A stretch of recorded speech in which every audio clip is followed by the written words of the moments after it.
மற்றொரு தமிழை வணக்கம் நிகழ்ச்சியினூடாக உங்கள் அனைவரையும் சந்தித்ததில் மிக மகிழ்ச்சி. இன்றைய நாளிலும் கூட தமிழை வணக்கம் நிகழ்ச்சியில் மிக முக்கியமான ஒரு அதிதியை தான் அழைத்து வந்திருக்கிறோம். நிகழ்கால இலங்கையில் எப்படிப்பட்ட மாற்றங்கள் நிகழினாலும் அந்த மாற்றங்களினூடாக என்ன விடயங்களை நாங்கள் கற்றுக்கொள்ளப் போகிறோம். குறிப்பாக எமது மாற்றங்கள் என்பது மக்களுக்கு எவ்வாறான ஒரு விழிப்புணர்வை ஏற்படுத்த போகிறது. அந்த மக்கள் தங்களுடைய வாழ்க்கையில் தங்களுடைய தேவைகளை அடைந்து கொள்வதற்கும் பூர்த்தி செய்து கொள்வதற்கும் மாவட்ட ரீதியாகவும் மாகாண ரீதியாகவும் அதே நேரத்தில் ஒவ்வொரு பிரதேசங்கள் வாரியாகவும் தங்களுடைய தேவைகளை பூர்த்தி செய்வது எப்படிப்பட்ட அமைப்புகளை அவர்கள் அணுக வேண்டிய ஒரு தேவை இருக்கிறது. இப்படி அவர்களுக்கு ஏற்படுகின்ற பல்வேறுபட்ட பிரச்சனைகள் தொடர்பாகவும் அவர்களை தெளிவுபடுத்த வேண்டும் என்பதற்காகவும் நாட்டில் பல்வேறுபட்ட அமைப்புகள் இயங்கி வருகிறார்கள். சமூக சேவையை மையமாக கொண்டு சில அமைப்புகள் தங்களுடைய தேவைகளை, குறிப்பாக மக்களுக்கு தேவையான சேவைகளை எப்படி பெற்றுக் கொடுப்பது என்பது தொடர்பாக பல்வேறுபட்ட விடயங்களை அவர்கள் கடைபிடித்து வருகிறார்கள், செயற்படுத்தி வருகிறார்கள். அந்த வகையிலும் கூட எங்களுடைய தேவைகளை பூர்த்தி செய்வதற்கு வெறுமனே அரசாங்கத்தை மட்டுமே தங்கியில்லாமல் அரசு சார்பற்ற நிறுவனங்கள் எப்படிப்பட்ட போக்கினூடாக மக்களுக்கான சேவைகளை வழங்குவதற்கு காத்திருக்கிறார்கள் என்கின்ற ஒரு தெளிவும் எமக்கு மிக முக்கியமானதாக படுகிறது. அதனூடாக தான் எங்களுடைய தேவைகளை, அதாவது மக்கள் அவர்களுடைய தேவைகளை சரியாக புரிந்து கொண்டு அவ்வாறான அமைப்புகளை தேடி சென்று அதனூடாகவும் பயன்களை அடையலாம். பலருக்கு இது தொடர்பான ஒரு விழிப்புணர்வு இல்லாமல் இருக்கிறது. அதற்காக தான் இன்றைய தமிழை வணக்கம் நிகழ்ச்சியிலும் கூட அதற்கு பொருத்தமான ஒரு அதிதியை அழைத்து வந்திருக்கிறோம். குறிப்பாக வரக்காபுல தமிழ் சமூக அபிவிருத்தி பேரவையினுடைய திட்ட செயலாளர் பாலசுப்ரமணியன் சுலோக்ஷன் தான் இன்று இணைந்திருக்கிறார். வணக்கம். குறிப்பாக வரக்காபுலை தமிழ் சமூக அபிவிருத்தி செயலகம் என்றால், அந்த பேரவை என்றால் என்ன, உங்களுடைய செயற்பாடுகள் தான் என்ன? வணக்கம் ஆதவன் டிவி நேயர்களுக்கும் இந்த வாய்ப்பு எங்களுக்கு தந்தது ரொம்ப நன்றி. எங்களுடைய அமைப்புடைய பெயர் வரக்காபுல தமிழ் சமூக அபிவிருத்தி பேரவை. 2017 எங்களுடைய அமைப்பு ஆரம்பிக்கிறதுக்கு ஒரு ஐடியாவில் தான் இருந்தோம்.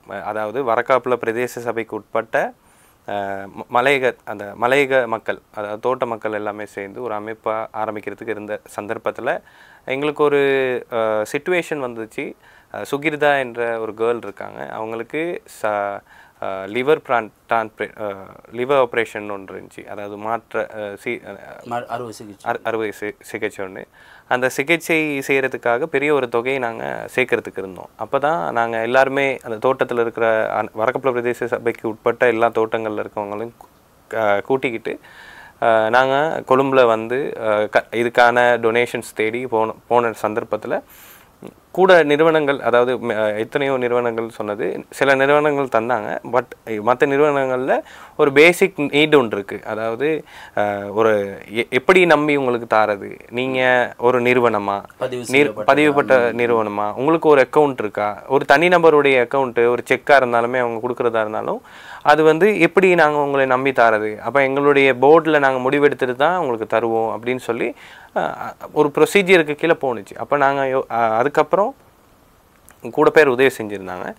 அதுக்கப்புறம் தான் நாங்கள் அந்த கேர்ளையும் காசு சேர்த்து நாங்கள் இப்போ இந்தியாவுக்கு அனுப்பி அந்த ஆப்ரேஷனையும் செஞ்சு அவங்க இப்போ நல்ல நிலைமையில் இருக்காங்க. அதுக்கப்புறம் தான் நாங்கள் 2018 பிப்ரவரி மாதம் 25 இந்த சிச்சுவேஷனை இது நினச்சிக்கிட்டு, பிகாஸ் எத்தனையோ பேர் சொன்னதே இந்த எப்படி இந்த ஒரு அமைப்பாக வந்திருந்தீங்கன்னா உங்களுக்கு ஒரு ஃபுல் செட்டில் இருந்திருக்கும். அப்போ நாங்கள் என்ன செஞ்சதுன்னா ஒரு அமைப்பை ஆரம்பிப்போன்னு தான் வரக்காபுல தமிழ் சமூக அபிவிருத்தி பேரவை என்று வரக்காபுல பிரதேச சபைக்கு வரக்காபுல செயலகத்துக்கு ரெஜிஸ்டர் பண்ணுறதுக்கு தான் முதல் ஒரு ஸ்டார்டிங் இருந்துச்சு.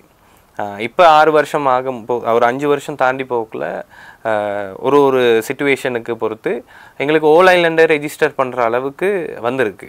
அப்போ அதில் என்ன பெருமையான விஷயம் என்னென்னா, தோட்ட மக்களை வச்சு தோட்ட மக்கள் அவங்கள எடுத்து இந்த இன்றைக்கி ஓல் ஐலண்ட் நெஞ்சுவான்னு சொல்லும்போது பெருமையாக இருக்குது. அப்போ உங்களுடைய எதிர்கால செயற்திட்டங்கள் என்ன? இந்த ஒரு தொண்டு நிறுவனத்தை வைத்து, குறிப்பாக நீங்கள் கூறியது போல அந்த 2018 நடைபெற்ற ஒரு சம்பவம் உங்களை ஒரு அமைப்பாக மாற்றியிருந்தது. குறிப்பாக இப்பொழுது 6 வருடங்களை கடந்து வந்திருக்கிறீர்கள். இதனூடாக மிக முக்கியமான செயற்திட்டங்களாக என்னென்ன செயற்திட்டங்களை இதுவரை நீங்கள் நடைமுறைப்படுத்தி இருக்கிறீர்கள்? அது என்ன அதாவது எங்களுடைய அமைப்பில் ஃபஸ்ட்டுக்கு நாங்கள் வெல்ஃபேர் சர்வீசஸை தான் செஞ்சோம். அதாவது தேவைகளை மலையக மக்களுக்கு என்ன தேவையோ அதை தான் நாங்கள் செஞ்சுக்கிட்டு வந்தோம். அப்புறம் எங்களுடைய அமைப்பில் ப்ரொஜெக்ட் மேனேஜ்மெண்ட் அட்வைசர் வந்து எங்களுக்கு ஒரு விஷயம் ட்ரெயின் பண்ணாங்க. அதில் முக்கியமான விஷயம் என்னென்னா இப்போ ஒரு நபருக்கு சாப்பிட்றதுக்கு கஷ்டப்படுறாங்க. அந்த கஷ்டப்படுற டைமில் நாங்கள் அவங்களுக்கு மீன் வாங்கி தரோன்னு ஒரு எக்ஸாம்பிள், மீனே வாங்கி தரோம். அப்போ இன்றைக்கி வாங்கி தரோம், நாளைக்கு முடிஞ்சிடும், நாளான்றைக்கு வாங்கி தரோம். இப்படி தொடர்ந்து வாங்கி தரதை விட அவங்களுக்கு அந்த மீனை பிடிக்கிற தூண்டில வாங்கி தந்திருந்தாலே இவங்களுடைய வாழ்க்கையை அவங்களே கொண்டு போயிருப்பாங்க, ஒரு வாழ்வாதாரத்தை அமைச்சு. அப்போ சஸ்டைனபிலிட்டி, அதாவது நாங்கள் ஒரு ப்ரொஜெக்ட் எடுத்தால் அந்த ப்ரொஜெக்ட் முடியும் போது அந்த ப்ரோக்ரஸ் இருக்கணும். அப்படி சார்ந்த ப்ரொஜெக்ட்ஸ் தான் அமைப்பில் எடுத்துக்கிட்டு போயிட்டுருக்கோம். இப்போ மெஜாரிட்டி என்னென்னா ஸ்ரீலங்காவில் எல்லாருமே இந்த சஸ்டைனபிலிட்டியில் முக்கியமான ஒரு வேலை திட்டம் தான் இந்த ஸ்காலர்ஷிப். அதாவது 5000 ஒரு தொகையை அந்த மாணவருக்கு அவங்களுடைய படிப்புக்கு இணங்க அதை நாங்கள் ஸ்காலர்ஷிப் கொடுத்துக்கிட்டு வரோம் அமைப்பில். அதே மாதிரி அமைப்பு ஊடாக கெரியர் கைடன்ஸ் ப்ரோக்ராம் இப்போ செஞ்சுக்கிட்டு வரோம். இப்போ இருக்கிற நாட்டு சூழ்நிலைப்படி நம்மளுடைய நாட்டில் இப்போ நீங்கள் எஜுகேஷன் ரீதியாக பார்த்தீங்கன்னா 2023 ஓலெவல் எக்ஸாம் நடக்கும்போது ரஃப்லி 4,50,000 பேர் எக்ஸாம் எழுதுனாங்க. அதில் பாஸ் ஆகி ஏலெவலுக்கு குவாலிஃபைட் ஆகினது 3,47,000 பேர். ஆனால் 42,000 பேருக்கு மட்டும்தான் நம்மளுடைய நாட்டில் யூனிவர்சிட்டிஸோ இல்லாட்டி காலேஜ் ஆஃப் எஜுகேஷன் இதுக்கு 42,000 மட்டும்தான் எடுக்கிறதுக்கான உள்வாங்கப்படுது. அப்போ மிச்சம் இருக்கிற இந்த 3 லட்சம் பேருக்கு என்ன நிலைமை? அதுக்கு கவர்மெண்ட்ஸ் என்ன செஞ்சுருக்காங்க, கவர்மெண்ட் ஊடாக கவர்மெண்ட் இன்ஸ்டியூட்ஸ் இருக்குது, அதே மாதிரி ப்ரைவேட் இன்ஸ்டியூட்ஸ் இருக்குது. இதில் சப்ரகமோயில் என்ன பிரச்சனைனா, இந்த 2 யூனிவர்சிட்டி அந்த இன்ஸ்டியூட்ஸ்லேயுமே இருக்கிற பிரச்சனை என்னென்னா, தமிழ் மீடியத்துக்கு யாருமே இன்ஸ்ட்ரக்டர்ஸ் இல்லை, இன்றைக்கு வரைக்கும் இல்லை. நான் நினைக்கிறேன் இந்த அமைப்பு ஆரம்பிக்கிறதுக்கு ஒரு 20 வருஷத்துக்கு முன்னுக்கு இருந்து இன்றைக்கு வரைக்கும் இந்த இன்ஸ்டியூட்ஸில் இன்ஸ்ட்ரக்டர்ஸ் இல்லை, மென்டர்ஸ் இல்லை. அப்போ தொடர்ச்சியாகவே இது ஒரு நாட்டிலே ஒரு பாரிய பற்றாக்குறையாக. ஆமாம். அப்போ அதனால தான் நம்மளுடைய எல்லாருமே இந்த தோட்ட வேலைங்களுக்கே திருப்பி போகிற அளவுக்கு சிச்சுவேஷன் ஆகிருக்கு நம்ம நாட்டில். அப்போ நம்ம என்ன செய்கிறோன்னா, ஒன்று இவங்களுக்கு இந்த கெரியர் கைடன்ஸ், அதாவது இப்போ கெரியர் கைடன்ஸு கூட கவர்மெண்ட்டில் இப்போ ஸ்கூல்ஸுக்கு அனுப்புகிறவங்க இருக்காங்க, அவங்களுமே மற்ற லாங்குவேஜஸில் தான் அவங்க டீச் பண்ணுறாங்க. ஸோ நாங்கள் எங்களோட ஊடாக நாங்கள் முடிஞ்ச அளவுக்கு கெரியர் கைடன்ஸ் 30 ஸ்கூல்ஸில் நாங்கள் இந்த போன வருடத்துலேருந்தே நாங்கள் செஞ்சுக்கிட்டு வரோம். எங்களுடைய நோக்கம் என்னென்னா, எஸ்டேட்ஸ் அளவில், அதாவது தோட்டம் அளவில் ஒரு கெரியர் கைடன்ஸ் மென்டர் ஒருத்தர் ரெடி பண்ணுறதுக்கு, ஒரு ஊரில் ஒரு கெரியர் கைடன்ஸ் செய்கிறதுக்கு ஒருத்தர் இருந்தாலே போதும். அவங்க ஊரை அவங்களுக்குள்ளேயே கதைச்சி, இப்போ ஒரு மாணவிக்கு எங்கட ஒரு கேர்ள் ஒன்று இருந்தாங்க, ஸ்காலர்ஷிப் கொடுத்த கேர்ள். அந்த கேர்ளுக்கு அட்ரஸ் இல்லை, தோட்டத்தில் எப்படியுமே அட்ரஸ் இல்லைன்னு எல்லாருக்குமே தெரியும். அப்போ அவங்களுக்கு கேம்பஸுக்கு அப்ளை பண்ணி கேம்பஸ் லெட்டர் மேனேஜருக்கு தான் வந்திருக்கு. மேனேஜர்லேருந்து இவங்க கைக்கு கிடைக்கிறதுக்கு 2 மாதம் போயிருக்கு.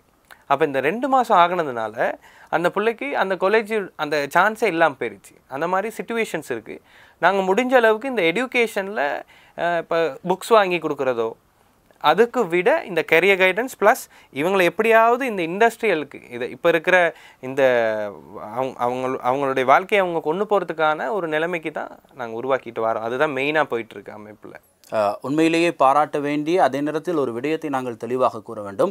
இந்த தோட்டப்புறங்களிலே வாழ்கின்ற மக்கள், இவர் கூறியது போலவே பல லயன் குடியிருப்புகளில் வாழ்கின்ற பல மக்களுக்குமே இன்னும் அவர்களுக்கான ஒரு முகவரி இல்லாமை போன்ற விடயங்களும் கூட இந்த மக்கள், அதுவும் குறிப்பாக எதிர்கால மாணவர்கள் தங்களை வளப்படுத்தி அடுத்த கட்டத்திற்கு போவதற்கு ஒரு பாரிய ஒரு பிரச்சனையாக இருக்கிறது. குறிப்பாக மலையகம் முழுவதிலுமே அவ்வாறான ஒரு பிரச்சனை இல்லை என்றாலும் கூட ஒரு சில பிரதேசங்களில், குறிப்பாக இந்த லயன் பிரதேசங்களில் வாழ்கின்ற பலருக்கு அவர்களுக்கான ஒரு முகவரி இல்லாமையும் கூட அவர்களை அடுத்த கட்டத்திற்கு கொண்டு செல்வதற்கு ஒரு பாரிய பிரச்சனையாக இருக்கிறது. இவ்வாறான ஒரு நிலையில் மலையகத்தை தாண்டி இப்பொழுது இலங்கை முழுவதுமே வியாபித்திருக்கின்ற ஒரு பேரவையாக உங்களுடைய பேரவை காணப்படுகிறது. இதில் நீங்கள் எதிர்கொண்டிருக்கின்ற பிரதானமான சவால்களாக எதை பார்க்கிறீர்கள்? முக்கியமானது என்னன்னா, இப்போ ஒரு அமைப்பை நாங்கள் ஆரம்பத்திலிருந்தே ஒரு நோக்கத்துக்கு கீழே தான் அமைப்பு வரணும். அப்படி வராத சந்தர்ப்பத்தில் சவால்கள் இதை விட நாங்கள் இப்போ பார்க்குறதுக்கு விட கூட சவால்கள் வரலாம். அந்த சந்தர்ப்பத்தில் அமைப்பை எப்படி கொண்டு போகிறது, அந்த எடுத்துக்கிட்டு போகிறதுன்னு தான் அமைப்புடைய அந்த ஒரு விஷனாக இருக்கும், அவங்களுடைய ஐடியாவாக இருக்கும். அப்போ இதில் பார்த்தீங்கன்னா, இப்போ நாங்கள் ஆரம்பத்தில் அமைப்பை ஆரம்பிக்கும் போது நாங்கள் ஃபஸ்ட்டுக்கு ஆரம்பிக்கும் போதே நாங்கள் நினச்சிக்கிட்டோம், இது ரெஜிஸ்ட்ரேஷன் ஒரு அமைப்பாக இருக்கணும். ஏன்னா பதிவு செய்யப்பட்ட இதுக்கு. ஏன்னா எங்களுக்கு இப்போ கிட்டத்தில் எங்களுக்கு ஒரு பெரிய அமைப்பு, அதாவது வெளிநாட்டில் இருந்த ஒரு அமைப்பு எங்களுக்கு வந்து ஒரு ப்ரொஜெக்ட் ஒன்று வந்திருக்கு எங்களுடைய கேகோல் டிஸ்ட்ரிக்ட்டுக்கு. அதில் பார்த்தீங்கன்னா 12 என்ஜிஓஸ் வர வேண்டிய அந்த சிஎஸ்ஓஸ், அதாவது சிவில் சொசைட்டி ஆர்கனைசேஷன்ஸ்னு அமைப்புகள் ஒரு 12 இருக்கணும். அந்த அமைப்பு 12க்குள்ள நாங்கள் மட்டும்தான் கேகோல் டிஸ்ட்ரிக்ட் ரெஜிஸ்டர் பண்ண ஒரு அமைப்பு. அப்போ மற்றது எல்லாமே மற்ற சமயத்தில் அந்த மற்ற மொழியில் இருக்கிற அவங்களுடைய அமைப்புகள் தான் இருக்குது. ஆனால் செய்கிற ப்ரொஜெக்ட் என்னென்னா கிராமத் சார்ந்ததாக இருக்கும். ஆனால் அவங்களுடைய தூர நோக்கு பார்த்திங்கன்னா எஸ்டேட்ஸ்லேயே சிபிஓஸ் ஆரம்பிக்கிறது தான் அந்த டாக்கர். அப்படி நீங்கள் சொன்ன மாதிரி நம்ம வந்து ரெஜிஸ்டர் பண்ணும்போது தான் இந்த அமைப்புடைய விஷயமே இருக்குது. அதில் தான் ரொம்பவே கஷ்டப்படுவோம். ஏன்னா கவர்மெண்ட்லேருந்து என்னென்ன ப்ரொசீஜர்ஸ் கேட்பாங்க, டாக்குமெண்ட்ஸ் கேட்பாங்க, சிஏடி இஷ்யூஸ் இருக்குது. அப்போ இதில் வந்து ரெஜிஸ்டர் பண்ணும்போது தோட்டத்தில் இருக்க, அதாவது அந்த எஸ்டேட்ஸில் இருக்கவங்க முக்கியமான விஷயம் என்ன, அதை எடுத்துகிட்டு போக வேண்டியதுன்னா, ஒன்று என்ன மாதிரி நாங்கள் திட்டங்கள் செய்ய போகிறோன்னு முதல்ல ஒரு டாக்கெட் இருக்கணும். அப்படின்னா இப்போ நாங்கள் எல்லாமே செய்வோம் அப்படின்னு சொல்லாமல் ஒரு டாக்கெட் விஷன் ஒன்று இருக்கணும், அதுக்கான மிஷன் இருக்கணும், அதுக்கான ஒப்ஜெக்டிவ்ஸ் இருக்கணும். அப்போ இப்போ நம்ம சொல்லுவோம் ஆன்மீக ரீதியான ஒரு அமைப்பாக இருந்தால் அதுக்கு பேர் எஃபிஓன்னு சொல்கிறது ஃபேத் பேஸ் ஆர்கனைசேஷன்ஸ். அது வந்து ஃபார் எக்ஸாம்பிள் கோவில் நிர்வாகம்னு சொல்கிறது கூட எஃபிஓவாக தான் கருதப்படும். அவங்களுக்குமே அந்த கோவிலூடாக ஊருக்கு உதவி செய்யலாம். ஆனால் இன்றைக்கி பார்த்தீங்கன்னா ஊருக்கு உதவி செய்கிறதே குறைவு தான். ஆனால் நீங்கள் ஆஸ்திரேலியாவில்னு பார்த்தீங்கன்னா, ஆஸ்திரேலியா நாடுகள் மற்ற நாடுகளில் கோவில் நிர்வாகம் நம்ம நாட்டுக்கு டொனேஷன் அனுப்பிக்கிட்டு தான் இருக்காங்க. அவங்க இப்போ மற்ற சமயம் அப்படின்னா கத்தலிக்காக இருந்தாலும் கூட ஃபேத்துன்னு சொன்னதுக்கு ரிலீஜியஸுக்கு ஒரு பங்கும் சோஷியல் வெல்ஃபேருக்கு ஒரு பங்கும் பிரித்து அவங்க உதவி செஞ்சுக்கிட்டு இருக்காங்க. அந்த நிலைமை நம்ம நாட்டிலையும் இருக்கணும். எஃபிஓ ஊடாக டிபார்ட்மெண்ட் ஆஃப் ரிலீஜியஸ் டிபார்ட்மெண்ட்ஸ், ஸ்ரீலங்காவில் இருக்கிற 4 ரிலீஜியஸில் இருக்கிற அந்த டிபார்ட்மெண்ட்ஸில் ரிஜிஸ்டர் பண்ணலாம். இன்னொன்று என்னென்னா சிபிஓன்னு சொல்கிறது என்ஜிஓ கீழே தான் அடங்கும். சிபிஓன்னு சொல்கிறது கம்யூனிட்டி பேஸ்ட் ஆர்கனைசேஷன். இப்போ நீங்கள் பதிவு செய்திருப்பது சிபிஓ கீழே இல்லை, என்ஜிஓ, அதாவது விசிசிஓன்னு சொல்கிற வாலண்டியர் சர்வீஸ் சொசைட்டியாக தான் நம்ம இது ரெஜிஸ்டர் பண்ணியிருக்கோம். அப்போ இந்த சிபிஓன்னு சொல்கிறது வந்து வரக்கப்புல பிரதேச சபைக்கு உட்பட்ட, அதாவது செயலகத்துக்கு உள்ளுக்கு ஒரு ஊரையோ ஒரு தோட்டமோ இல்லாட்டி ஒரு பிரதேசக்குள்ளே நம்ம அந்த அமைப்பை உருவாக்குறதா இருந்தால் அதுக்கு பேர் சிபிஓ. அதாவது சிபிஓக்குள்ளே என்ன ஒரு விஷயம் இருக்குன்னா, அவங்க மெம்பர்ஸை மட்டும்தான் அவங்க பார்ப்பாங்க. அப்படி ஒரு இது. அடுத்து என்ஜிஓஸ்ன்னு சொல்லும்போது என்ஜிஓஸில் வந்து இன்றைக்கி மினிஸ்ட்ரி ஆஃப் பப்ளிக் செக்யூரிட்டிக்கு கீழே நேஷ்னல் செக்ரட்டரியேட் ஆஃப் என்ஜிஓஸ்ன்னு ஒரு டிபார்ட்மெண்ட் இருக்குது கவர்மெண்ட்டில். அதுக்கு கீழே divisional level, district level, national லெவல்னு இருக்குது. அந்த நேஷனல் லெவலுக்கு ஏற்ற மாதிரி தான் அவங்க ரெஜிஸ்டர் பண்ணுவாங்க. இப்போ நம்ம இப்போ நாங்கள் வந்து வரக்கப்புல பிரதேச சபைக்கு உள்ளுக்கு மட்டும்தான் வேலை செய்கிறோன்னா அதில் ரெஜிஸ்டர் பண்ணணும். டிஸ்ட்ரிக்ட்குள்ளால் வேலை செய்கிறோன்னா அது வந்து டிஸ்ட்ரிக்ட் லெவலில் ரெஜிஸ்டர் பண்ணணும். ஒரு 2 டிஸ்ட்ரிக்ட்ஸ் 3 டிஸ்ட்ரிக்ட்னு வேலை செய்யும்போது நாங்கள் நேஷனல் வைடாக தான் ரெஜிஸ்டர். அது வந்து ஹோல் ஐலண்டுக்குள்ளே வரும். அதே மாதிரி நீங்கள் பார்த்தீங்கன்னா யூனியன்ஸ், இப்போ நம்ம நாட்டில் வந்து யூனியன்ஸ் இருக்குது. அது வந்து டிபார்ட்மெண்ட் ஆஃப் லேபருக்குள்ளே அதுவும் சிஎஸ்ஓன்னு தான் கூப்பிடுவாங்க. சிஎஸ்ஓ அந்த சிவில் சொசைட்டி அமைப்புகள்னு சொல்கிற தலைப்புக்கு கீழே தான் யூனியன்ஸும் வராங்க. அவங்களும் டிபார்ட்மெண்ட் ஆஃப் லேபர்ஸ், அவங்களோட ஊரில் இருக்கிற சின்ன சின்ன வேலைகள், அவங்க ஊரில் இருக்கிற டெவலப்மெண்ட்ஸ் வந்து இந்த யூனியன்ஸ் ஊடாக செய்யணும்.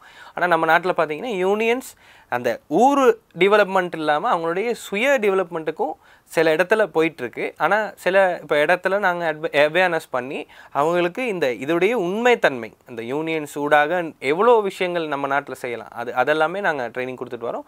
சிலவங்க அதை செய்கிறாங்க. இப்போ அதே மாதிரி கம்பெனிக்கு கீழே கூட ரெஜிஸ்டர் பண்ணலாம். டிபார்ட்மெண்ட் ஆஃப் ரெஜிஸ்டர் ஆஃப் கம்பெனிஸ்ன்னு சொல்கிற இதுக்கு கீழே என்பிஓவாக ரெஜிஸ்டர் பண்ணலாம். நான் ப்ராஃபிட் ஆர்கனைசேஷன்ஸ், சேவை மட்டுமே லாபம் இல்லாத ஒரு அமைப்பாக.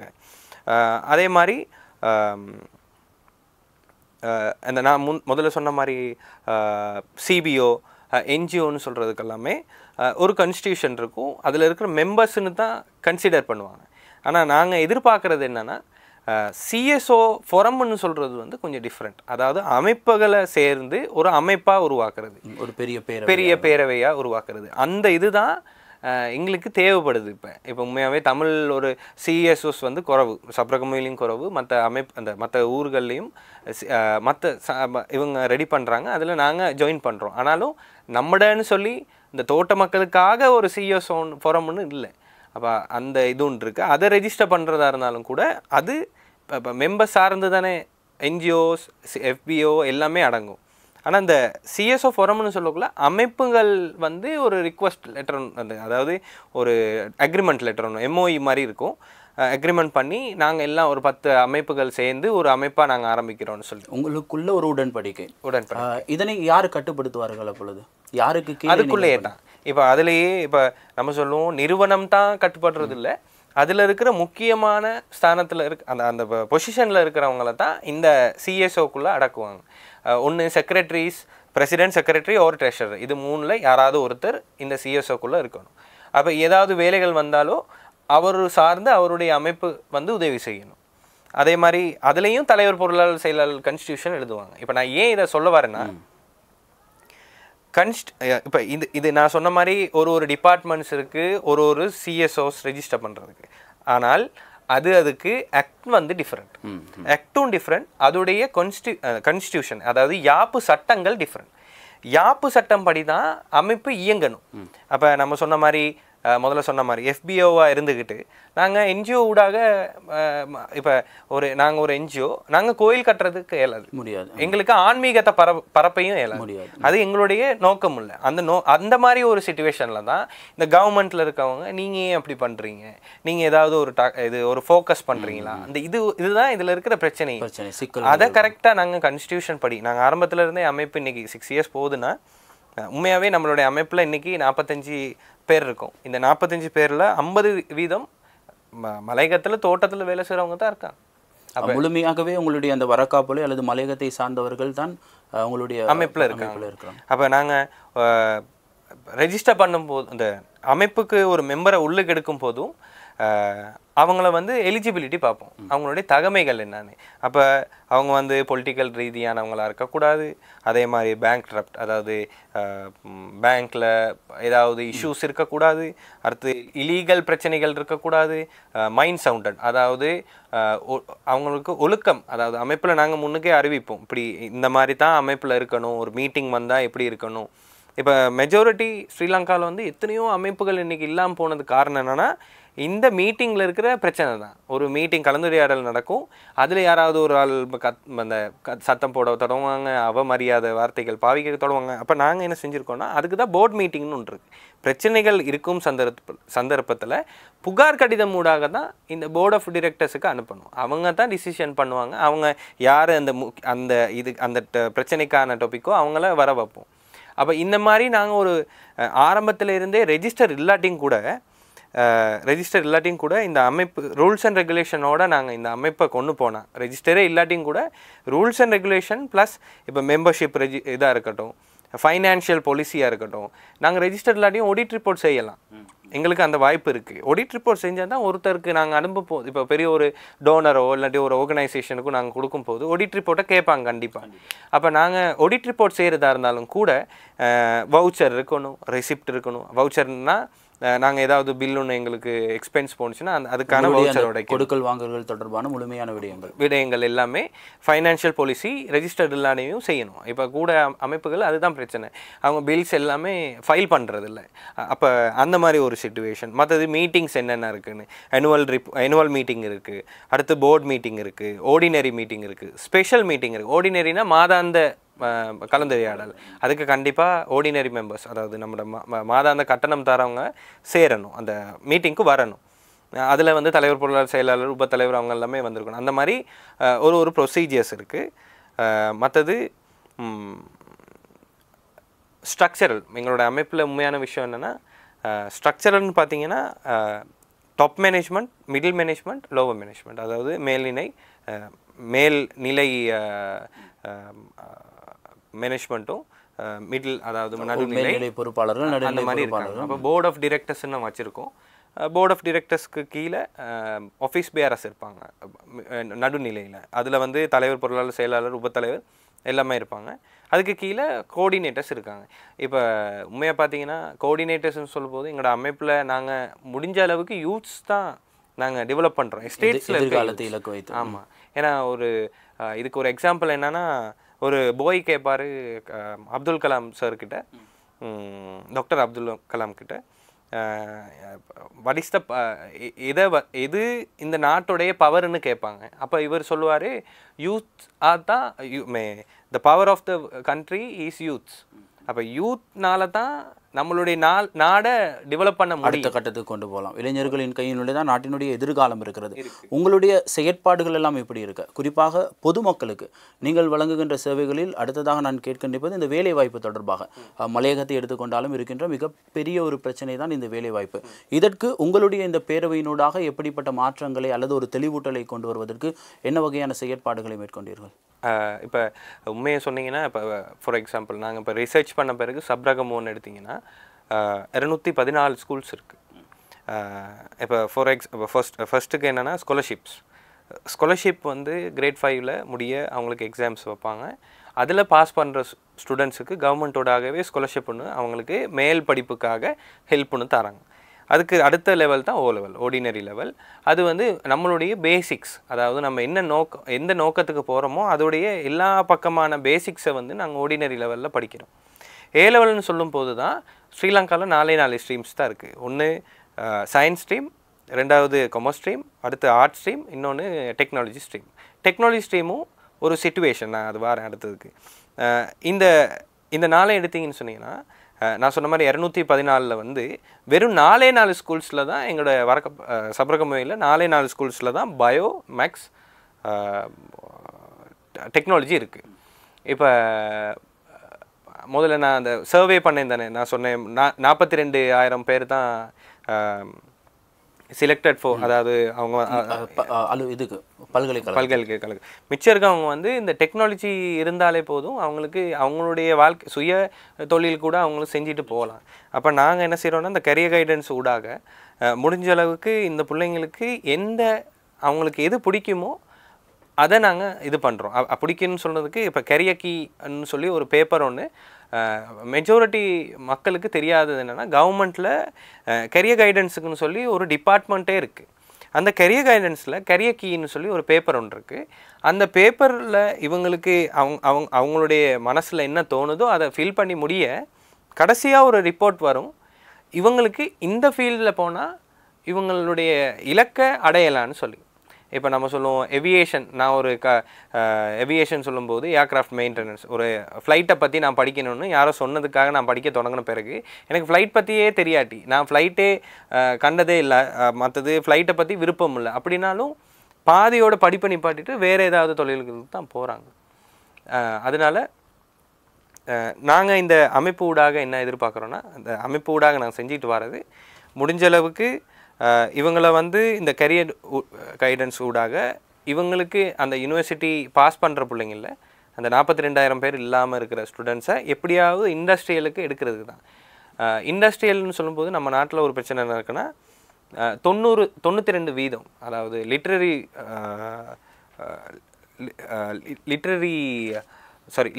ரேட் படி ஏஷியன் லெவல்லையே நம்மட நாட்டில் வந்து 92% ரீடிங் அண்ட் ரைட்டிங் ஸ்கில்ஸ் உள்ளவங்க இருக்காங்க. ஆனாலும் நம்ம நாட்டில் இருக்கிற 3 முக்கியமான விஷயம் எங்களுடைய பார்வையில், ஒன்று பொலிட்டிக்கல், இன்னொன்று எக்கனாமிக்கல், இன்னொன்று சோஷியல், சமூக சார்ந்தது, பொருளாதார சார்ந்தது, அரசியல் சார்ந்தது.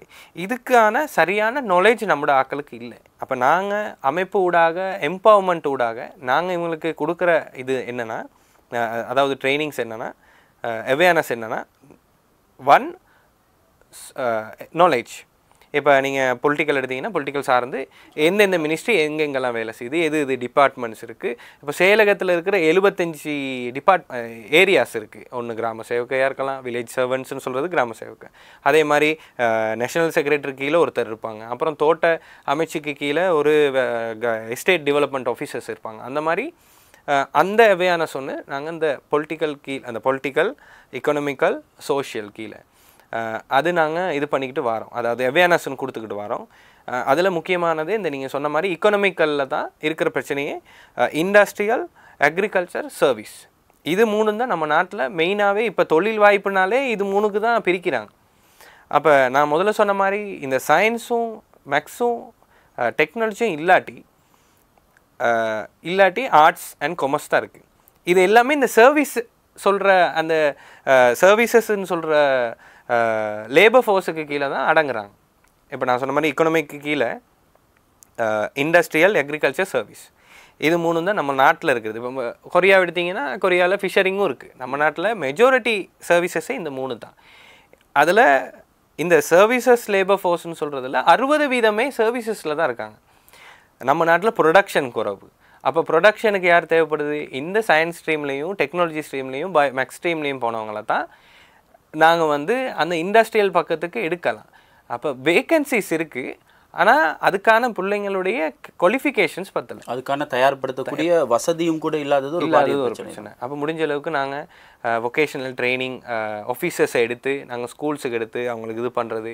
மற்றது இப்போ ஒரு புது இம்ப்ளிமெண்ட் என்னென்னா, தமிழ் பிள்ளைங்களுக்கு சிங்களம் இப்போ எங்களோட ஊரை எடுத்தாலும் அளவுக்கு சிங்கள ஸ்டூடெண்ட்ஸுக்கு தமிழ் ஸ்டூடெண்ட்ஸுக்கு சிங்களம் கதைக்க முடியும், ஆனால் வாசிக்க இயலாது, எழுத இயலாது, எக்ஸாமுக்கு ரைட் பண்ண இயலாது. அப்போ நாங்கள் முடிஞ்ச அளவுக்கு சிங்களம், அதாவது லாங்குவேஜ் சிங்களத்தை நாங்கள் இவங்களுக்கு டீச் பண்ணுறதுக்கான ஒரு ப்ரொசீஜருக்கு கீழே வந்திருக்கோம். அப்போ ஒன்று நம்ம நாட்டில் இல்லை லெக்சர்ஸ் இல்லாட்டி நம்ம பிள்ளைங்களை பழக்கி நம்ம பிள்ளைங்களை டெக்னிக்கல் காலேஜுக்கு டெக்னிக்கல் வொகேஷனல் ட்ரைனிங்க்கெலாம் அனுப்பி அந்த பிள்ளைங்களே எப்படியாவது அந்த வொகேஷனல் ட்ரைனிங் அந்த ஆஃபீஸ் இருக்குது தானே, அதில் ஒரு அந்த மென்டராக, அதாவது ஒரு இன்ஸ்ட்ரக்டராக உருவாக்குறது தான் நாங்கள் இப்போ ஒரு பெரிய பிளானில் போயிட்டுருக்கோம். அப்போ எம்பவர்மெண்ட் ஒரு பக்கம் நான் சொன்ன மாதிரி அந்த 92 லிட்டரரி ரேட்டுக்கு கீழே பொலிட்டிக்கல் எக்கனாமிக் இதில் நாலேஜும் கொடுக்குறோம், ப்ளஸ் ஆர்கனைசிங். இப்போ வெல்டு ஆர்கனைஸ்ட் அண்ட் நாலேஜ் கண்ட்ரீஸ்ன்னு சொன்னால் டென்மார்க், நோர்வே, இந்த நாடெல்லாம் இருக்குது. அங்கே வந்து அமைப்புகளும் சரி மக்களும் சரி இதுக்கு அந்த நாட்டில் இருக்கிற இப்போ விவஸ்தான்னு சொல்கிறது வந்து எங்களுக்கு எல்லாருக்கும் தெரியும், கான்ஸ்டியூஷன் யாப்பு விவஸ்தான்னு சொல்கிற நம்ம நாட்டில் இப்போ 19-20 மாறுது. என்ன மாறுது? அப்போ நாங்கள் அதை கேள்வியை கேட்டால் நம்ம ஊரில் என்ன சொல்கிறாங்கன்னா சீனி விலை குறையும், அதுதான் தெரியுமே தவிர இதில் என்ன நடக்குதுன்னு தெரிய மாட்டேங்குது. சீர்திருத்தங்கள் தொடர்பான ஒரு தெளிவான கூட இல்லை. இப்போ இது நான் சொன்ன மாதிரி இந்த நாட்டில் வந்து என்ன நடக்குதுன்னா இவங்களுக்கு அது தெரியும், அந்த மக்களுக்கு தெரியும். அதனால தான் நீங்கள் பார்த்துருப்பீங்க, பிரைம் மினிஸ்டர் பைசிக்கலில் போயிட்டு இருப்பார். ஒரு நம்மளோட எக்ஸ் பிரசிடென்ட் அவர் வந்து இப்போ இதில் போயிட்டு இருப்பார், இது புல்லட் ட்ரெயினில் மக்களோட போயிட்டு இருப்பாங்க. ஏன்னா அங்கே வந்து கவர்னிங் பை பப்ளிக் தான், இங்கே வந்து கவர்னிங் பை பிக் பீப்புள். அதாவது குறிப்பாக அபிவிருத்தி அடைந்த நாடுகள் என்று பார்க்கும் பொழுது இவ்வாறான விடயங்கள் ஒரு சாதாரணமான ஒரு விடயமாகவும், அபிவிருத்தி அடைந்து வரும் நாடுகள் மிகப்பெரிய பல்வேறுபட்ட சிக்கல்களை சந்தித்துக் கொண்டிருக்கிறார்கள். இதனால் தான் மக்களுக்கு ஒரு சரியான விழிப்புணர்வு என்பது கூட தெரியாத ஒரு விடயமாக இருக்கிறது. வெறுமனே அரசாங்கத்தை தாண்டி இவ்வாறான தன்னார்வ தொண்டு நிறுவனங்களும் கூட உங்களுக்கான விழிப்புணர்வுகளை ஏற்படுத்துவதற்காகத்தான் பல செயற்பாடுகளை மேற்கொண்டு வருகிறார்கள். உண்மையிலேயே பயனுள்ள பல்வேறுபட்ட விடயங்களை நாங்கள் தெரிந்து கொண்டிருக்கிறோம், இன்னும் அதிகமாக தெரிந்து கொள்ள வேண்டும். குறிப்பாக அவர் கூறியது போல பல விடயங்கள் நாங்கள் சற்று சிந்திக்க வேண்டிய ஒரு நிலைக்கு தான் மாறி இருக்கிறோம். நிகழ்காலத்தில் ஒரு சட்டப்பேரவை உருவாக்கப்பட்டாலும் கூட, ஒரு சீர்திருத்தம் உருவாக்கப்பட்டாலும் கூட, அல்லது ஏதேனும் ஒரு படிவத்தை கூட நிரப்புவது தொடர்பான ஒரு முழுமையான அறிவு எங்களுடைய மக்களிடையே காணப்படாமை என்பது நாங்கள் எவ்வளவு தூரம் பின்னோக்கி இருக்கிறோம் என்கின்ற ஒரு விடயத்தை நாங்கள் புரிந்து கொள்ள வேண்டும். உலகளாவிய ரீதியில் பார்க்கும் பொழுது இலங்கை படிப்பு அறிவு விகிதத்தில் 90% மேற்பட்ட ரீதியில் காணப்பட்டிருந்தாலும் கூட, பிரதேச ரீதியாக அபிவிருத்தி ரீதியாக ஒவ்வொரு மாவட்டங்களையும் நாங்கள் பார்க்கும் பொழுது நாங்கள் மிகப்பெரிய ஒரு பின்னடைவை சந்தித்துக் கொண்டிருக்கிறோம். அதுவும் தமிழ் பேசுகின்ற மக்கள் அவர்களுடைய அறிவு தொடர்பாக, திறமை தொடர்பாக, எதிர்காலம் தொடர்பாக எப்படியான நடவடிக்கைகளில் ஈடுபட வேண்டும், ஒவ்வொரு அமைச்சுக்களாக இருக்கட்டும், அல்லது நான் முன்னரே கூறியது போல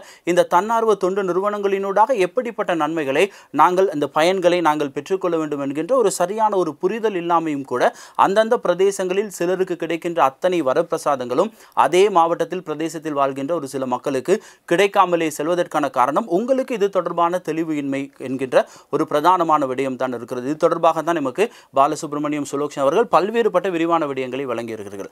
வரக்காப்புலை அப்படிங்கிற ஒரு இடத்தை தாண்டி உங்களுடைய இந்த செயற்திட்டம் இப்பொழுது இலங்கை ரீதியாக பறந்துபட்டு காணப்படுகிறது. கல்வி தொடர்பாக அதிகமாகவே கூறியிருந்தார்கள். அதில் மிக முக்கியமானது தான் இந்த அறநெறி கல்வி. முதலில் ஆரம்பத்தில் ஒரு சரியான ஒரு அறிவும் ஒரு பகுப்பும் மக்களுக்கு கொடுக்கப்பட்டால் மட்டுமே அதனூடாக எங்களுடைய வளர்ச்சியை அடுத்த கட்டத்திற்கு கொண்டு செல்லலாம். குறிப்பாக மலையகத்தை பொறுத்தவரையில் இந்த அறநெறி கல்வி என்பது மிக மிக முக்கியமான ஒரு தேவையாக பார்க்கப்படுகிறது. இந்த அறநெறி கல்வி தொடர்பாக உங்களுடைய செயற்திட்டங்கள் ஏதேனும் இருக்கிறதா அல்லது இது தொடர்பாக ஏதேனும் நடவடிக்கைகளை மேற்கொண்டு இருக்கிறீர்களா? இப்போ உண்மையாகவே எங்களுடைய அமைப்புடைய விஷனே ஹியூமனிட்டி டெவலப்மெண்ட், அதாவது மனிதநேயத்தை உருவாக்குறது தான் எங்களுடைய அமைப்பு. ஏன்னா அதுக்கு ஒரு காரணம் என்னென்னா, இன்னைக்கு 200 வருஷம் ஆகி மாணவர்கள் இப்போ படிக்கிறாங்க, அதாவது மிகப்பெரிய ஒரு வளர்ச்சி இருக்குது. ஆனால் அந்த மாணவர்கள் திருப்பி அந்த ஊருக்கு உதவி செய்கிறாங்களா? இப்போ எங்கடையும் இருக்காங்க, எத்தனையோ ஸ்டூடெண்ட்ஸ் இருக்காங்க. பட் அவங்க திருப்பி அந்த ஊரில், இப்போ நான் கஷ்டப்பட்டிருக்கேன், நான் இன்னைக்கு இந்த டெவலப்மெண்ட்டில் இந்த இடத்துல இருக்கேன், திருப்பி நான் வந்து என் ஊரில் இருக்கிற பிள்ளைங்களை, அதாவது எங்களோட ஊரில் இருக்கிற அந்த சில்ட்ரன்ஸுக்கு வந்து ஸ்டூடெண்ட்ஸுக்கு வந்து என்னால் என்ன பங்களிப்பு செய்ய முடியும் அப்படின்னு சொல்கிற மனப்பாங்கு இப்போ குறைஞ்சிக்கிட்டே தான் வருது. இப்போ இருக்க இந்த சூழ்நிலை, நாட்டு சூழ்நிலை படி, நாடு மட்டும் இல்லை, இந்த டெக்னாலஜியல் கூடி இது டெக்னாலஜி டெவலப் ஆகும்போது இது குறைஞ்சிக்கிட்டே வருது. அப்போ நாங்கள் என்ன செய்கிறதுனா, இப்போ இலங்கையிலேயே இது பெருமையான விஷயம். அதாவது அறநெறின்னு சொல்லும்போது, அறநெறி வந்து நீங்கள் பார்த்தீங்கன்னா, அறநெறின்னு சொல்லும்போது எல்லாரும் நினைப்பாங்க இது வந்து department of Hindu cultural department கீழே தான் ரெஜிஸ்டர் ஆகும், எல்லா ஆலயத்திலையுமே இயங்குகிற ஒரு நிறுவனம் மாதிரி, ஒரு சின்ன ஒரு அமைப்பு. அதாவது கோயில் நிர்வாகத்துக்கு கீழே இருக்கிற ஒரு பாடசாலை மாதிரி. அந்த பாடசாலையில் வந்து இந்த பொறுப்பாசிரியர்னு சொல்கிறவங்க வந்து உண்மையாகவே அவங்கள வந்து பாராட்டணும். என்னென்னா, இன்றைக்கி உலகத்தில் இந்த ஸ்ரீலங்காவிலேயே தோட்டத்தில் சமூக சேவையாக, அதாவது சம்பளம் எதிர்பார்க்காம உதவி அந்த வேலை செய்யும் ஒரே நபர் இந்த அறநெறியில் இருக்கிற இந்த ஆசிரியர் தான். தோட்டத்தில் இருக்கிற பிள்ளைங்களுக்கு ஏதோ ஒரு விஷயத்தை நாங்கள் சொல்லி கொடுத்து ஒரு தன்னார்வ தொண்டாளர்களாகவே அவர்கள் இருக்காங்க. அப்போ இந்த அறநெறின்னு சொல்லும்போது, இப்போ ரெஜிஸ்டர் பண்ணும்போது அவங்களுடைய நோக்கமும் என்னென்னா, இப்போ டிபார்ட்மெண்ட் ஊடாகிய நோக்கம் என்னென்னா, இது வந்து ஆன்மீக பாடசாலை அப்படின்னு பேர் வச்சுருக்கலாம். இது ஒரு ஆன்மீக பாடசாலை, இந்து பாடசாலை, இல்லாட்டி இந்து ஆலய பாடசாலைன்னு சொல்லி வச்சுருக்கலாம். ஆனால் ஏன் இது நாங்கள் வந்து அறநெறின்னு சொல்லும்போது, இது இங்கிலீஷில் பார்க்கும்போது மோரல்னு ஒரு வார்த்தை. இந்த மோரல் தான் வாழ்க்கையில் வந்து ஒரு ஆளை ஒரு நபரை வந்து பெரிய ஒரு இடத்துக்கு எடுத்துகிட்டு வர முடியும். அப்போ டிபார்ட்மெண்ட்டில் என்ன செய்கிறாங்கன்னா, இதுக்கு ஏற்ற மாதிரி ஆக்கத்திறன் போட்டிகள் நடக்கும். ஆக்கத்திறன் போட்டின்னு சொல்லும்போது பேச்சு போட்டியாக இருக்கலாம், பன்னிசையாக இருக்கலாம், நாடகமாக இருக்கலாம். அவங்களுடைய திறன்களையும் மேம்படுத்துறது தான் அவங்களுடைய மெயின் நோக்கமாக இருக்கும். அப்போ இன்னொரு விஷயம்னா, தர்மாச்சாரிய எக்ஸாம்னு ஒன்று இருக்குது. அந்த எக்ஸாம் ஊடாக அதில் பாஸ் ஆகிட்டாங்கன்னா அவங்களுக்கு டீச்சிங்க்கு கூட சான்ஸ் இருக்குது. அதில் வந்து 100க்கு 60% மேலே வாய்ப்புகள் இருக்குது. அப்போ இந்த அறநெறி கல்விக்குள்ள இந்த டெவலப்மெண்ட்டு தான் ஒரு நபரை வந்து அறநெறி கல்விக்குள்ள இவங்களுக்கு இப்போ ஆன்மீக ரீதியாக பார்த்தீங்கன்னா மெயினாக அவங்களுக்கு சொல்லிக் கொடுக்குறது என்னென்னா, நல்லதை செய், பெரியவங்களுக்கு மரியாதை கொடு, அதே மாதிரி எத்தனையோ விஷயங்கள் நல்லது, எப்படி ஒழுக்கம் சார்ந்த விடயங்கள். அதே மாதிரி நாங்கள் என்ன இதில் செய்கிறோன்னா, இந்த மாணவர்கள் ஊடாகவே மக்களுடைய கவலைகள் என்ன, மக்களுக்கு என்ன தேவை. இப்போ ஒரு ஸ்டூடெண்ட்டுக்கு ஒரு ஹராஸ்மெண்ட், அதாவது ஒரு மாணவருக்கோ மாணவிக்கு, இப்போ இருக்கிற காலத்தில் மாணவிக்கு 2 பேருக்குமே ஹராஸ்மெண்ட்ஸ் இருக்குது. இப்போ அதை எப்படி அதை வந்து எதிர்த்து இருக்கணும். அப்போ அந்த மாதிரி விடயங்களாக இருக்கலாம். குட் டச் பேட் டச்னா என்ன, ஃபர்ஸ்ட் எய்ட்ஸ்னால் என்ன, அதுக்கப்புறம் உங்களுடைய ஊரை நீங்கள் எப்படி காப்பாற்ற முடியும், அப்புறம் என்ன செய்வோம்னா இப்போ இதற்கான பயிற்சி செயலமர்வுகளை வைத்து ஒரு விழிப்புணர்வை ஏற்படுத்துவீர்களா? ஆமாம். அதில் இப்போ ஒரு ப்ரோக்ராம்ஸுக்கு கீழே நாங்கள் நடக்கிறோம். ஒன்று நியூட்ரிஷன் ஃபுட்டுக்கு கீழே அவங்களுக்கு சத்துணவும் கொடுத்துக்கிட்டு வரோம். அதே மாதிரி அவங்களுக்கு டீச்சர்ஸுக்கு ஒரு சம்பளம் ஒரு 1000 rupees அவங்களுடைய அந்த ஒரு வவுச்சர் அதுக்கு பேர் அலவுன்சஸாக நாங்கள் கொடுத்துக்கிட்டு வரோம். அது ஊடாக நாங்கள் பார்க்குறோம். அவங்களுக்கு சொல்கிறது எங்களுக்கு மந்த்லி அவங்க இப்போ ஞாயிற்றுக்கிழமை தானே நடக்குது. அந்த சந்தர்ப்பத்தில் ஒரு ஒரு கேர்ள் வந்து ஒரு பேசினதை வந்து அனுப்புங்க, ஒரு பாடி அனுப்புங்க, ஒரு கவிதையை அவங்களே உருவாக்கி அதை அனுப்புங்க. அப்போ அவங்களுடைய திறன்களையும் நாங்கள் மேம்படுத்துகிறோம் இந்த நியூட்ரிஷன் ஃபுட்டுகளுக்கு. இன்னொன்று என்னென்னா மொபைல் லைப்ரரின்னு சொல்லி இன்றைக்கி உண்மையாகவே நம்ம நாட்டில் பிளான்டேஷனுக்கு கீழே இருக்கிற ப்ரொசீஜர் என்னென்னா பிளான்டேஷனில் எதுவுமே செய்கிறதா இருந்தாலும் பிளான்டேஷன் அப்ரூவலோடு தான் செய்யணும். ஆனால் இந்த கோயில் சார்ந்த வேலைகளுக்கு வந்து பிளான்டேஷன் அதுக்கு ரிலீஸ் பண்ணி தான் இருக்காங்க. லேண்ட் ரிலீஸ் பண்ணி தான் ரெஜிஸ்டரே பண்ண முடியும் ஒரு காணியை. அப்போ இந்த அறநெறி ஊடாக தான் நாங்கள் மெயின் ப்ரொஜெக்ட்ஸ் எல்லாமே செய்கிறோம். ஏன்னா அங்கே ஒருத்தர் இருப்பாங்க, அவங்க பொறுப்பாசிரியர் பொறுப்பாக எடுத்து எல்லா விஷயமான வேலை எல்லா விடயமான இதுக்கு இப்போ ஒரு பேரண்ட்ஸ் மீட்டிங் வைக்கிறதா இருக்கட்டும், ட்ரக்ஸ் அவேர்னஸ் ப்ரோக்ராமாக இருக்கட்டும், இந்த அறநெறி ஊடாக தான் அவங்கள நாங்கள் எடுக்க வைக்கிறோம். இப்போ மாணவர் ஒரு குழந்தை போயிட்டு அவங்களோட அம்மா அப்பா கிட்ட அம்மா இப்படி தான் வர சொல்கிறாங்க அறநெறிக்கு, நீங்கள் கண்டிப்பாக வரணும்னு சொல்லக்குள்ள குழந்தை சொல்கிற பேச்சுக்கு பேரண்ட்ஸ் வருவாங்க. இதை நம்ம சொல்கிறது கூட அந்த பிள்ளைங்களுடைய அவங்களுக்கு இதோடைய முக்கியத்துவத்தை உணர்த்தி அவங்கள எடுக்க வைக்கிறது. அது ஊடாக தான் நாங்கள் ப்ரொஜெக்ட் செய்கிறோம். அப்போ மொபைல் லைப்ரரின்னு சொல்லும்போது இப்போ நான் சொன்ன மாதிரி பிளான்டேஷன்ஸில் லைப்ரரி செய்கிறதுக்கான இடவசதிகள் தரமாட்டாங்க. அப்போ நாங்கள் என்ன செய்கிறோன்னா புக்ஸ் வாங்கி இப்போ 2 மோரல் நாங்கள் வந்து இது அறநெறி பாடசாலைன்னு கூப்பிட்றது இல்லை அமைப்பு ஊடாக, இது வந்து மோரல் டெவலப்மெண்ட் சென்டர்ஸாக தான் நாங்கள் பார்க்குறோம். இந்த சென்டர்ஸ் ஊடாக ஒரு 20-30 புக்ஸ் தமிழ் ப்ளஸ் இங்கிலீஷ் இதில் ஒரு 15 புக்ஸ் கொடுக்குறது. அவங்க என்ன செய்வாங்கன்னா இந்த அந்த இருக்கிற ஸ்டூடெண்ட்ஸ் வந்து இதை ரீட் பண்ணி எங்களுக்கு அனுப்பணும். ரீட் பண்ணணும், என்ன விஷயத்தை கற்றுக்கொண்டீர்கள் என்பதை உங்களுக்கு. அப்போ நாங்கள் இந்த பிரிட்டிஷ் கவுன்சில் மாதிரி ரீடிங், ரைட்டிங், வொக்கபுலரி, ரீரைட்டிங் இது எல்லாமே நாங்கள் இதுக்குள்ளால் நாங்கள் ட்ரெயின் பண்ணுறோம். அப்புறம் நாங்கள் என்ன செய்வோம், அந்த 15 ஒரு 2-3 months ஆகினப்பறம் அந்த புக்ஸ் ரிட்டர்ன் பண்ணிவிட்டு இன்னொரு இடத்துக்கு இதை ஷிஃப்ட் பண்ணுறது.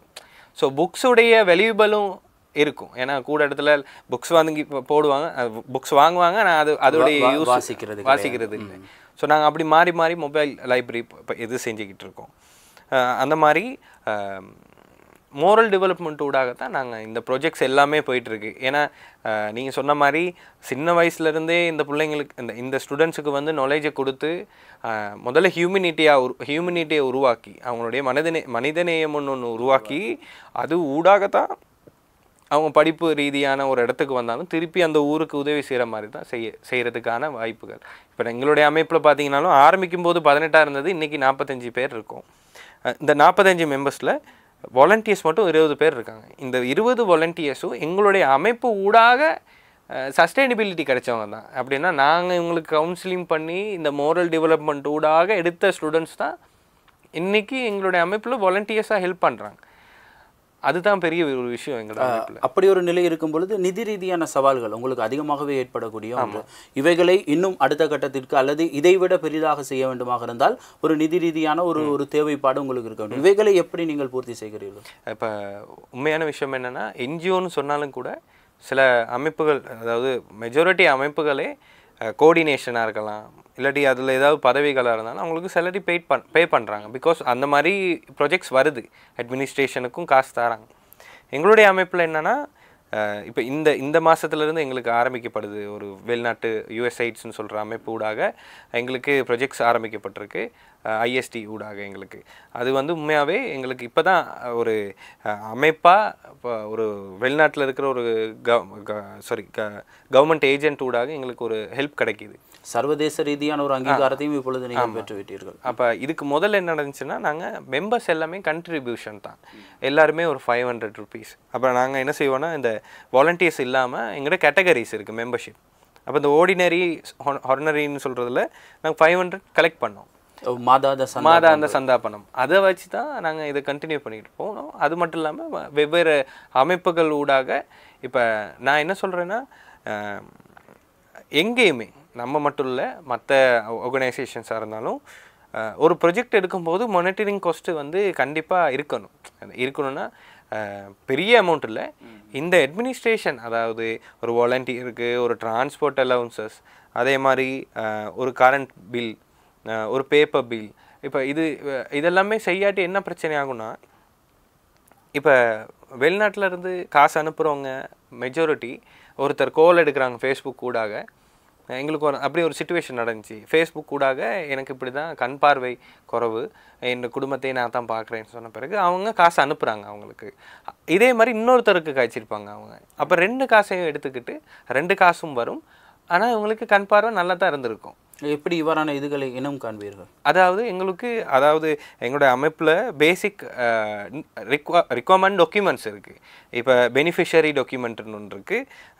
அந்த புவர்ட்டி சர்வேன்னு சொல்லி அவங்க 3 நேரம் சாப்பிட்றாங்களா, அவங்களோட சொந்த வீடா இல்லாட்டி லய வீடா இல்லாட்டி எங்கே வசிக்கிறாங்க, ஹஸ்பண்ட் அப்பா என்ன செய்கிறாரு, அம்மா என்ன செய்கிறாங்க, எல்லாமே அடங்கும். அதே மாதிரி கிராம சேவகக்கிட்ட இப்போ கவர்மெண்ட் ஊடாக நாங்கள் இதை வந்து டீல் பண்ணி தான் ஆகணும். அப்போ நாங்கள் கிராம சேவக ஊடாக நாங்கள் அவங்களுக்கு ஒரு லெட்டர் அனுப்புவோம். இவங்க இத்தனை பேர் இருக்காங்களா, அவங்களுடைய வயசு, அவங்க என்ன வேலை செய்கிறாங்க, அவங்களுடைய சம்பளம் எப்படி, அது வந்து கிராம சேவக ஊடாக எங்களுக்கு கிடைக்கும். அதை வச்சு தான், அது மட்டும் இல்லாமல் நாங்களே எங்களுடைய வாலண்டியர் ஒரு ஆளை இவங்களோட ஆய்வு பண்ணி தான் இது பண்ணுறது. அதனால தான் நம்ம நாட்டில் இந்த இப்போ நம்ம வந்து மானிட்டரிங் காஸ்ட்டுன்னு சொல்கிறது இந்த ஒரு சின்ன விஷயந்தான். ஏன்னா அவங்களுக்கு வந்து சரியான ஒரு விஷயம் கிடைக்கணும் நம்ம மக்களுக்கு. அதுவும் அந்த இப்போ காசு அனுப்பியாச்சும் முடிஞ்சுன்னு இல்லாமல் அந்த அவங்களுக்கு சொல்லணும், நீங்கள் எதிர்காலத்தில் உங்களுடைய சஸ்டைனபிலிட்டியை பாருங்கள். நீங்கள் உங்களுக்கு ஒரு வீடு கட்டித்தரோம், வீடு கட்டி தந்தது மட்டும் இல்லாமல் எங்களுடைய அமைப்பில் செயலாளர் எப்பயும் சொல்லுவார், நாங்கள் இருக்கிற இடத்த பொறுத்து, அந்த இடத்துக்கு சுற்றி இருக்கிற சூழ்நிலையை பொறுத்து அதில் ஒரு பிரயோஜனம் நம்ம எடுக்கணும், அதாவது யூஸ் எடுக்கணும்.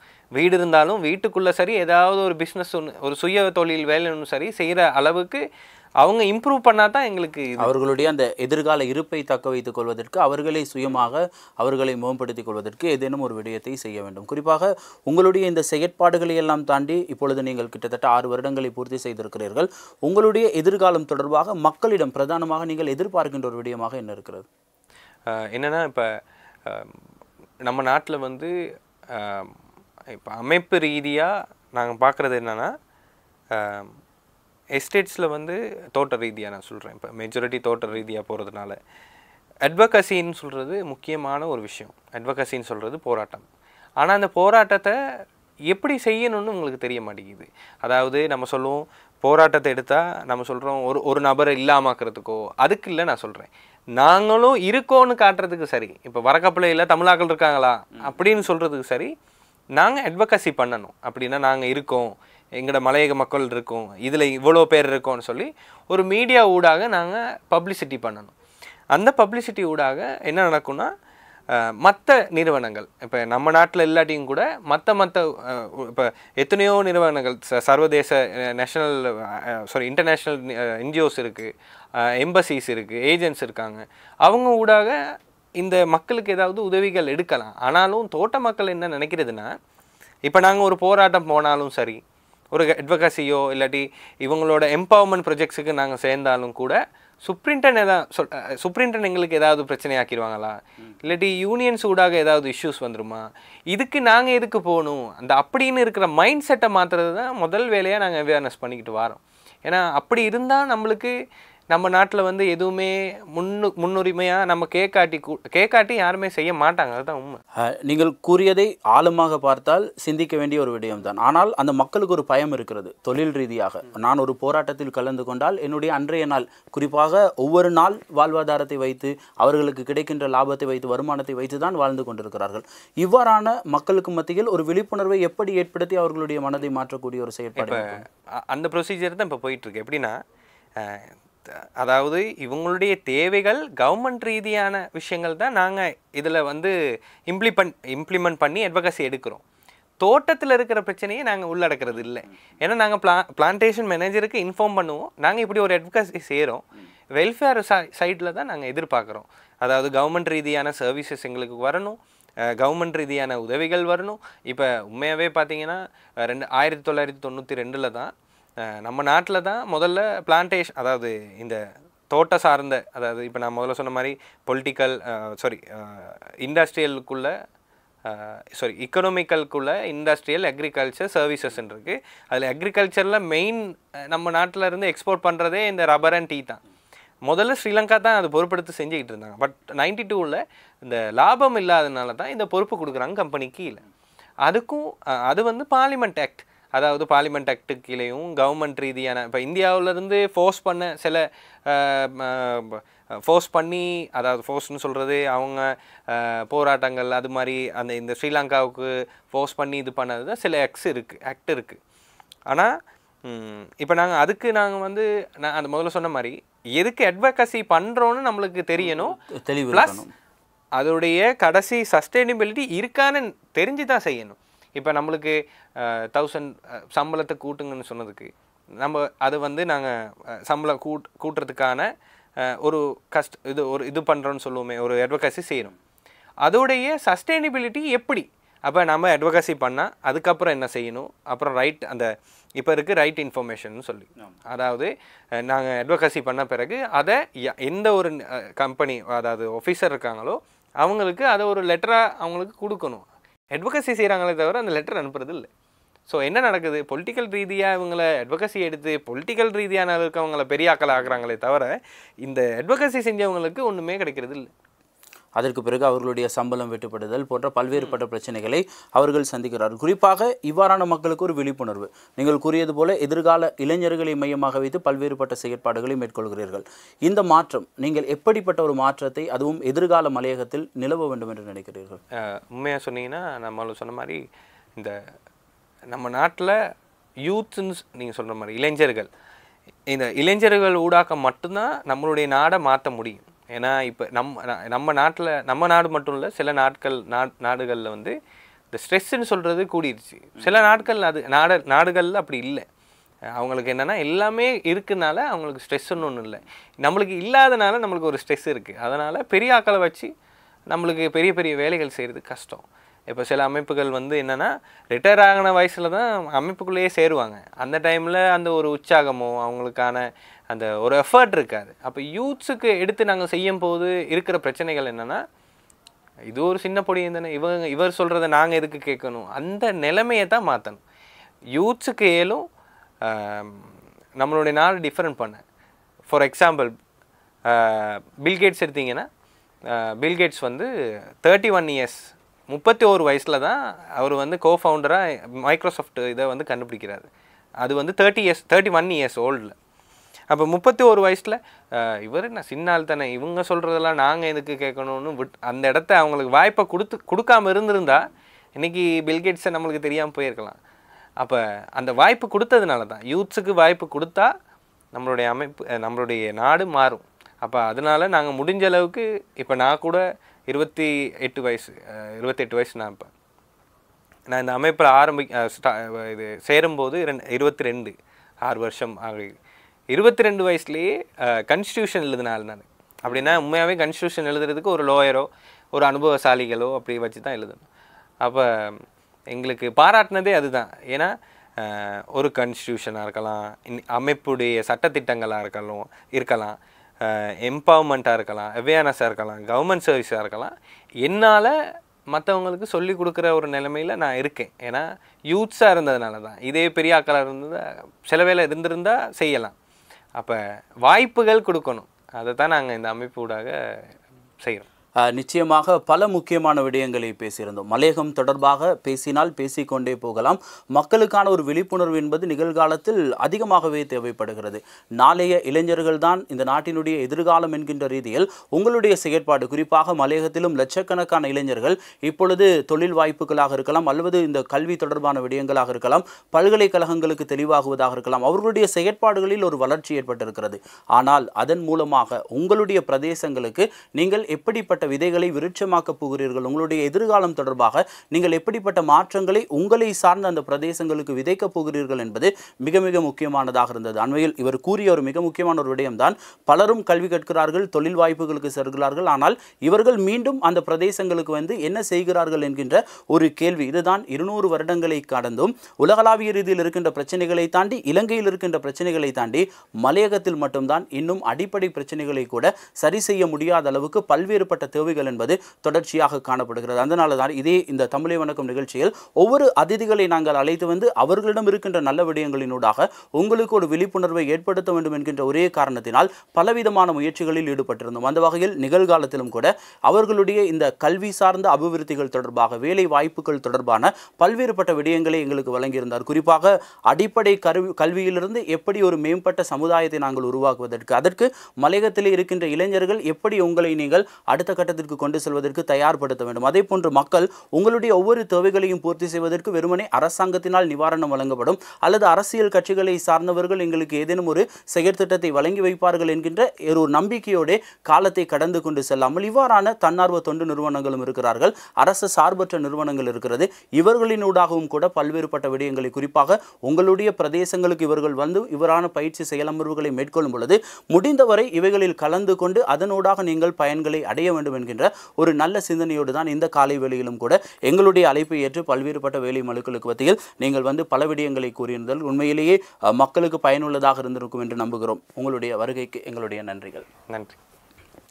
உண்மையிலேயே பல விடயங்களை இன்றைய தினம் கற்றுக்கொண்டிருந்தோம் என்று தான் கூற வேண்டும். விழிப்புணர்வு என்பதை நாங்கள் வெறுமனே பேசி மட்டும் இருந்தால் போதாது, அதை நோக்கிய பயணத்தை சிறப்பாக அமைத்துக் கொள்வதற்கு இவ்வாறான பல நபர்களிடமிருந்து, குறிப்பாக இன்றைய எமது நிகழ்வுக்கு அதிதியாக வந்தவரும் கூட 28 வயதுடைய ஒரு இளைஞர் தான். ஆனால் எதிர்கால இலங்கை தொடர்பாகவும் மலையக மக்கள் தொடர்பாகவும் அவர்களுடைய இந்த பேரவையினூடாக அவர்கள் செய்கின்ற சேவைகள் தொடர்பாகவும் ஒரு தெளிவான எண்ணப்பாட்டோடு அவர்களுடைய தூர நோக்கை நோக்கி நகர்ந்து கொண்டிருக்கிறார்கள். நீங்களும் புரிந்து கொள்ள வேண்டும், எம்மாலும் ஒரு மாற்றத்தை இந்த சமுதாயத்தில் உருவாக்கி கொடுக்க முடியும் என்கின்ற நம்பிக்கை உங்களுக்கு ஏற்படுமாக இருந்தால் உண்மையிலேயே அவர் கூறியது போல இன்றைய இளைஞர்கள் தான் நாளைய எதிர்காலம் என்பதை நீங்கள் புரிந்து கொள்ள வேண்டும். மீண்டும் பல்வேறு